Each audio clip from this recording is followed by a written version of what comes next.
Ladies and gentlemen, it's a great honour for me to be able to join you at this very solemn occasion this afternoon.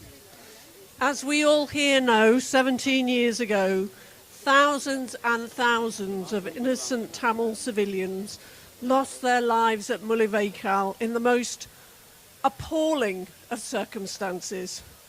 So it is right that we gather here at this location in Trafalgar Square to remember what happened and to remember all of those who perished in those terrible days.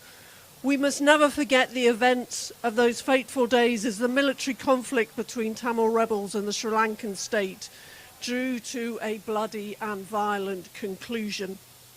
The International Committee of the Red Cross described what happened as an unimaginable human catastrophe. The facts are familiar. No fire zones declared by the Sri Lankan government. Civilians told to relocate there, only for the Sri Lankan armed forces to fire ruthlessly into the area, doing that knowing it was packed with civilians who were crammed into what they had been told was going to be a place of safety. No mercy was shown. Even hospitals came under brutal attack.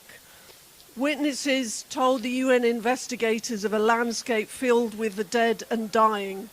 Those scenes sound reminiscent of medieval depictions of hell.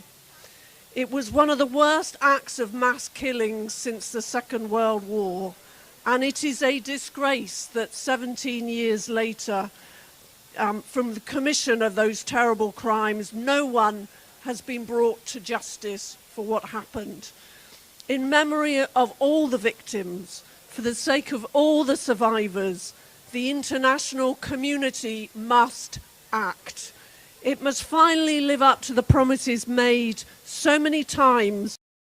A process will be established which brings justice, truth and accountability.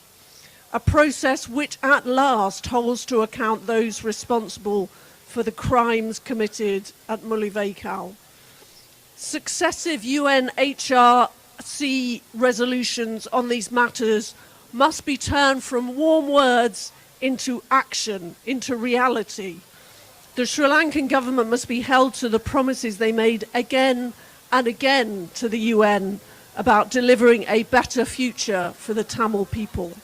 All available leverages should be deployed, including targeted sanctions, travel bans and asset freezes.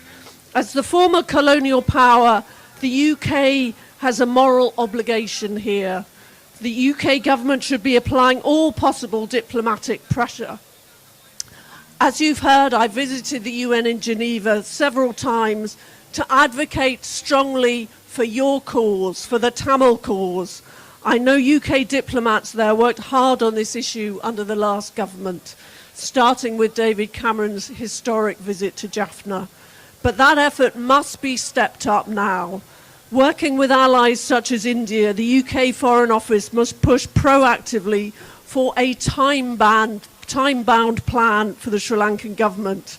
A plan firstly to repeal oppressive laws such as the Prevention of Terrorism Act and bring an end to ongoing human rights abuses against Tamils. Secondly, demilitarisation of the north so that there is a resumption of normal life.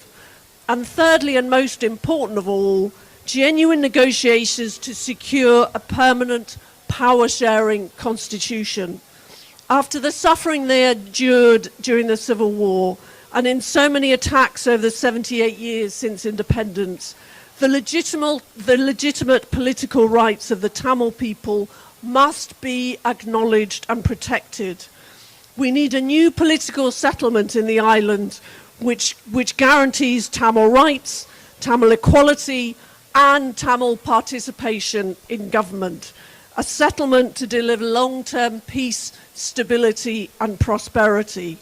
We must demand this in memory of the victims of Mullivaikkal, whose time on earth was brutally cut short.